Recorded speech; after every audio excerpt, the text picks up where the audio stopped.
We just made it over to New Smyrna Marina to check out the recently unveiled 34 SAV by Regal Boats. And if you've seen some of our past videos, we've done the 50, the 43, the 38, and now this is the little brother, the 34 with twin V10 425s on the back. So let's jump on board, go through this in extreme detail, and ask any questions you have in the comments below.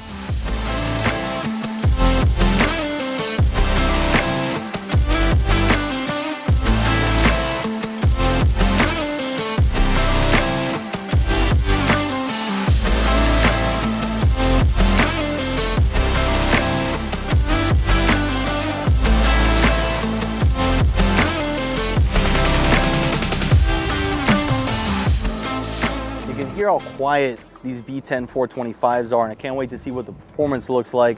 But the V10 400s and the 425s have really opened up some significant doors to be able to have a boat of this size and 34 feet and power it with great fuel economy, great top end speed with the twin engine outfit. So I absolutely love that. Can't wait to take a closer look at this thing.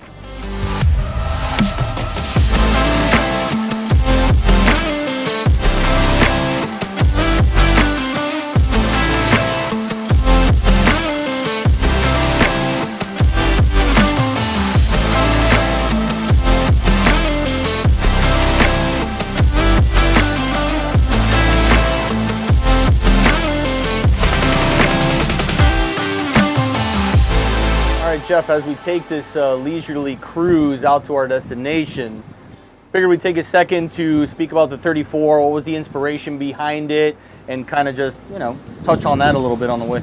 Yeah, I think that's a great idea. We got a lot of love for our 50 SAV and our 43 SAV as those came out. For good reason, and we knew there was a lot of opportunity in this size range because it's a very manageable boat for people, great sandbar boat, great family size. So we really took all the best parts from our 43 and our 50 and brought that down into a 34-foot package. Yeah, it seems like, I mean, in the little time that we've been on it, it does seem equally as spacious, especially in this area right here. It feels like you're on one of the larger models. So you guys did a great job distributing the furniture and really making this 34 feel like a much bigger boat. Obviously, being able to have the twin engines, I'm a huge fan of that. Less maintenance, less headache, less cost, and all of that. Being able to hit that price point on this 34, I think, was a spectacular job. Is there any other idea of a other size SAV, or? Not that I'm aware of. 34 is where you're sticking? I think we got a good range right now between 34 and 50. I think we're kind of really hitting everything between the 34 and the 38. Yeah, I feel any smaller than that you really can't get. You know, all the luxurious features that you have on these boats on a tighter platform, but definitely hard to, especially when you start thinking about how this boat's got the dual terrace doors. Yeah. Like our 43 and 50, as you get smaller, it's a little harder. Yeah, look forward to opening this thing up and showing the full capability of it, but huge fan of those side doors and getting, what's the beam on this thing actually? 10-11. 10-11. All right, almost 11-foot beam. It opens up probably like another, 3 feet on top of that? Yeah, 16? about 16 feet. All right, so stand by. We're going to show you what it feels like to, spend a little time on this boat, and, a small glimpse on what it could be like if you actually owned one.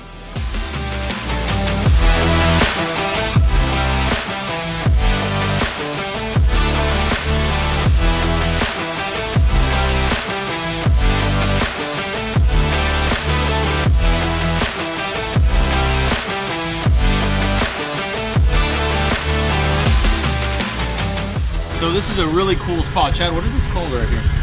Tata Island. Tata Island. Do with it what you may. So really cool spot. It's got a sandbar, kind of like a narrow entry here with mangroves on our starboard, and a really cool sandbar on our port side. So it's pretty deep water, and then it climbs pretty aggressively. So we've done a few shoots with Regal where we've actually gotten tight like we're doing right now. We've got the joystick on this boat, so it makes it really easy to crab walk over. Micah's got the windlass at the bow, and Jeff has a stern anchor. So we'll just put ourselves right there, open the door, kind of simulate what it's like for you guys if you were to own a boat like this in an area like this, which you may have something similar to it where you live, but it's just such a crazy setup with this whole side door. Being able to just walk in and out, and just imagine being here with your family, with your kids, and once it's set up, just being able to run in and out, not have to worry about a thing.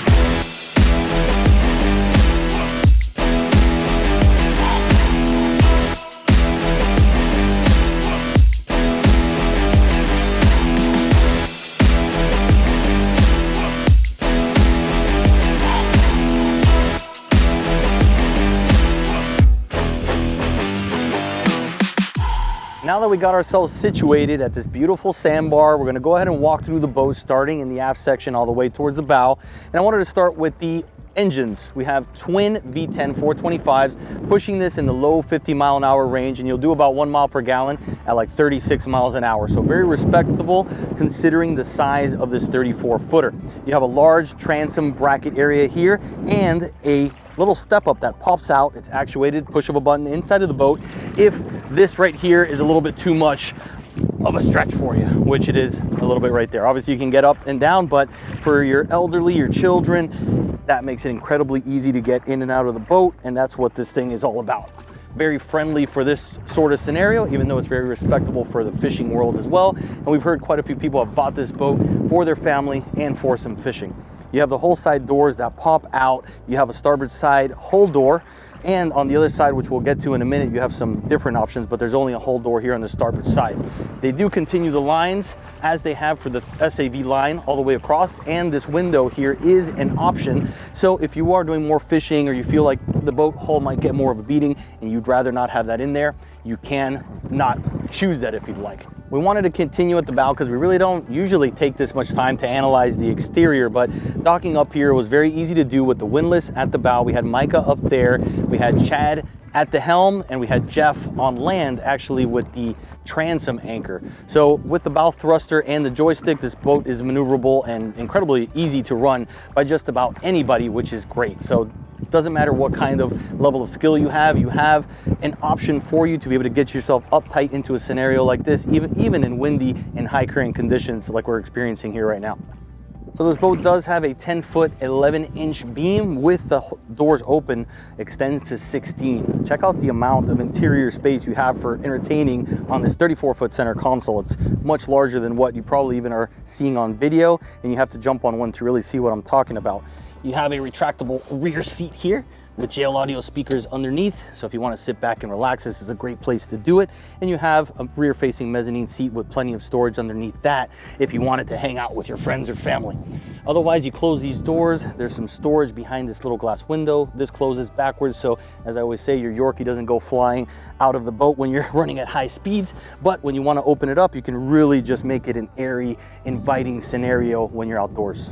They have the glossy teak option on this, which really gives it a nice touch with the blue upholstery. Those of you who like to fish, here's your fish box right down in center, and underneath this you have access to your bilge.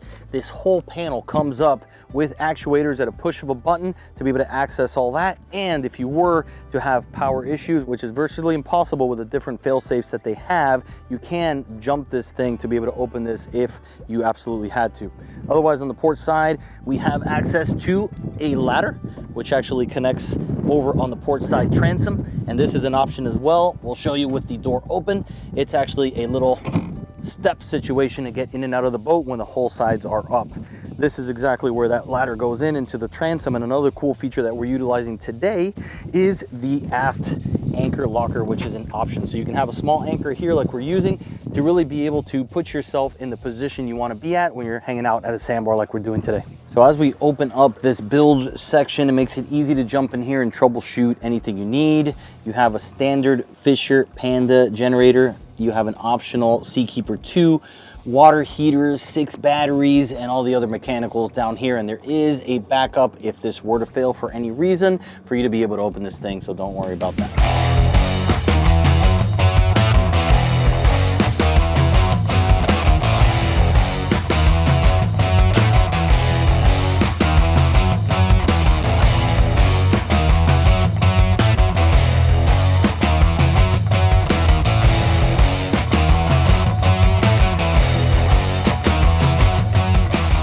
As we work our way forward, I wanted to first point out this Samsung TV that drops down here in the center, so you can sit back, relax, have the kids watch a show, even though I don't recommend it when you're in an area like this. Get out here and play.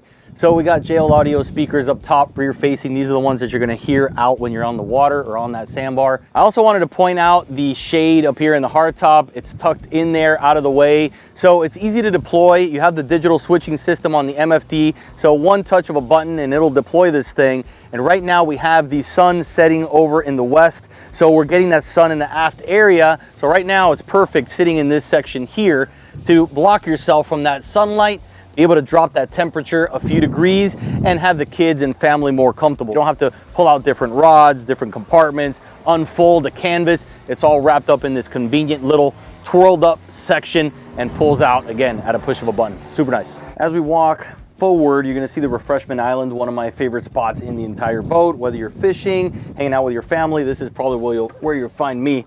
Got a sink right here on the starboard side. You got trash right underneath there. You have a refrigerator, which I can pop out just like so. Easy access to your refreshments. You have your grill, which pops up here, so you can throw a skirt steak on, some lobster tails. Got storage for your utensils, sunscreen, and then you have a live well here if you want to do a little bit of fishing as well. Looking up top, you have a Garmin MFD with your full digital switching system, so I can control everything on the boat right from here. We got the hard top, we got the full deck, and then we got the cabin space. So cool to be able to access that without messing with the captain. Outside of that, you have two ScanStrut chargers. You can connect your phone, play your music through there. Otherwise, these things are charging and out of the way and they're not going anywhere. You got JL Audio speakers here, aiming forward towards your captain and guests. Gemlux outrigger handles right here if you want to do, again, a little bit of fishing. Otherwise, you got a great oversized hardtop here providing tons of shade. Underneath the center helm area, you have a space with a JL Audio subwoofer, but you can also put a Yeti cooler or something like that that you can pop off the boat. If you have drinks or food that you don't want to take out individually, you can just drop the whole cooler out, which is nice. Before moving forward, I wanted to show you the versatility of the Helm chairs. You can face them aft, you can face them obviously forward. You can fold the backrest down to create an extension of your island table. So you can throw a cutting board or charcuterie board or whatever you call those things on top of that, just to be able to really turn this entertainment center up a notch. But you can put that seat head back, face aft if you want to hang out and entertain with your friends and family. Maybe somebody's cooking, got the music playing, the kids are back there frolicking, jumping in and out of the water. So again, depending what you guys want to do, you have a configuration you can work with the 3 Helm chairs. They put a grab rail here on the hard top and kind of angled it in, kind of like a Key West top, to be able to give you access towards the bow up in this area. But it's real easy to just grab hold and make sure you're secure the whole time. A couple other things I want to point out: you have a storage compartment on both ends of this leaning post, horizontal rod storage underneath here, fresh and raw water wash down. Behind that, this little thing is pretty cool right here. Open this up, you have freezer plate option underneath and then a separation plate right here. So if you want to keep drinks below and sandwiches, things you want to keep dry up top, it's a perfect spot to do it and easily accessible if you're hanging out in this area. Moving on to the helm, we have 2 Garmin MFDs that are flush mounted into the acrylic background, which gives a really clean look. You got storage behind this to throw your wallet, phone, anything like that. Full enclosure, JL Audio speakers aiming right at you with your Garmin VHF right in the center of that. Otherwise, you have air vents, really keeping the climate controlled in this area. Phone chargers, Lumar bow thruster control, Humphrey control, your binnacle, joystick, cup holders, center steer with the steering wheel, ignition switches, battery controls, and your VHF mic right over here. But simple, clean, and very effective. Opening up the actuated door into the console cabin of the 34 SAV from Regal, and there is a manual release if there were ever a problem, in case you were going to ask that question. As we step into the console space of the 34 SAV, you can see there's a good amount of headroom, and we get the question all the time about which boats of this size range offer decent capability into the cabin, and this is definitely one of them. Full berth towards the bow, you got storage over here, full sink, a little vanity with mirror. You have your microwave on this side, window to let some natural light in with shade. Otherwise, you got a full head and private shower in here. On top of that, you have a full berth. This has got to be a king size berth underneath the leaning post area to throw the kids or another couple that want to hang out with you on this boat. Let's go ahead and jump out and check out the bow. As we walk out of the cabin, we take the port side all the way up towards the bow, and you basically have a big bow rider space here like you do on the SAVs. This one's slightly smaller than the larger models, but either way, spacious. You have this extension to turn this into a full kind of sunbed scenario right here. Otherwise, you can get this out of the way and just have a forward-facing seat with storage underneath. You have cup holders throughout, JL Audio speakers around that, and this is really one of the best spots to hang out, whether you're moving and running through the bay or just hanging out at the sandbar here. I'm sure they have an option to throw a shade over this thing. You have easy access to your windlass, as we showed when we docked up here earlier on, and it's just a great entertainment spot if you want to sit back, read a book, and just get away from the hustle and bustle of the crowd in the back of the boat.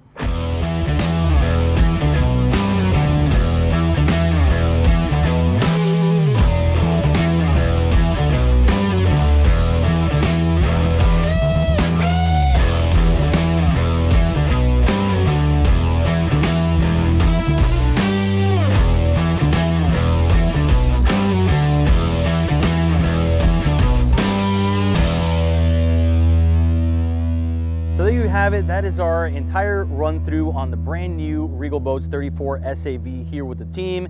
We had a spectacular time, as we always do with this group, and love to see the extension of the SAV line, which we fell in love with back early on with the 50, and they've worked their way down to not really a pocket size. It's 34 feet with an 11-foot beam, but it's got twin 425s. Being able to run at these speeds with this many amenities with twin engines at the price point they have it is phenomenal. So if you're interested in more information, reach out to your local dealer. If not, reach out to us, and we'll do our best to connect you with the team here at Regal Boats.